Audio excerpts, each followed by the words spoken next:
தமிழ் உலகத்துக்கு வெல்லணும். இலங்கைக்கு தமிழ் இனத்துக்கு சுதந்திரம் கிடைக்கணும். புரியுதா? அடிமை அல்ல தமிழ் இனம். அந்த லங்கைக்கு நான் சுதந்திரத்தை வாங்கி கொடுப்பேன். புரியுதா?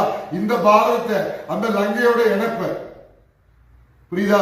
இந்த கன்னியாகுமரி தொட்டு அந்த இமய உச்சின்னு சொல்றல, அதே இது லங்கையில இருந்து அந்த இமய உச்சி வர ஒரே ஒரே நாடு, ஒரே இனம், ஒரே மொழி நான் உருவாக்கி காட்டுவேன். புரியுதா?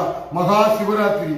அண்டம் என்பது இருட்டாக்கி வெளிச்சத்தை தோற்றி வைப்பவன் கல்கி. அண்டம் என்பது இருட்டாக்கி உலகத்தில் இந்த தமிழ் என்ன, தமிழ் இனம் என்ன அப்படின்னு உலகத்துக்கு காட்டி கொடுப்பேன். உன்னால முடியுமா? நேரம் ராக்கெட் விடும் போது கைதட்டவன் தானே? ஏன் உண்மையா இல்லையா? அமெரிக்காரன் கொண்டு போய் நிலாவில் கொடி நாட்டினான். நீ படிச்சவன் தானே? சொன்னவன் தானே? இல்ல, நிலாவில கால் வைக்க முடியாதா, நிலாவில கொடி நாட்ட முடியாதா சொன்னியா? பாண்டிய மன்னன் கொண்டு போய் மீன் கொடி நாட்டினான். அது இறந்த பிறகு போக முடியும். நீ உயிரோடு இருக்கும் போது நிலாவில கால் வச்சுட்ட, கொடி நாட்டின அமெரிக்கா கொடி முடியாதுடா. செத்த பிறகு போக முடியும்.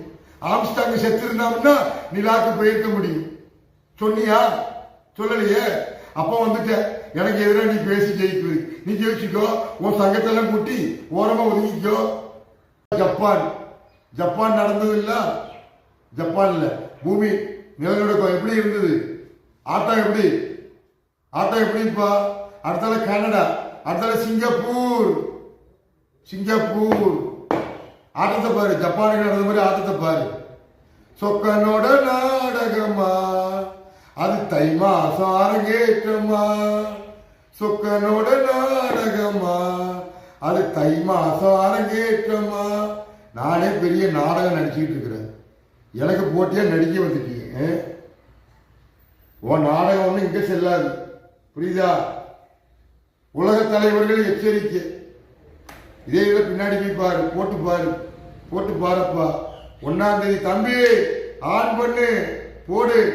ஜப்பான்ல G20 மாநாடு, அதனால சிங்கப்பூர், கனடா, புரியுதா? அமெரிக்கா, ஒவ்வொரு நாடும் இந்த அரச சொல்லுக்கு கட்டுப்பட்டு அந்த இலங்கை தமிழர்களுக்கு சுதந்திரத்தை கொடுக்கணும். இல்ல அண்டம் என்பது இருட்டு. மகா சிவராத்திரி அஷ்டமா சித்து, அஷ்டமா சித்து உலகத்துக்கே பேரரசன். அப்ப இந்த குதிரைக்கு தான் தெரியும்.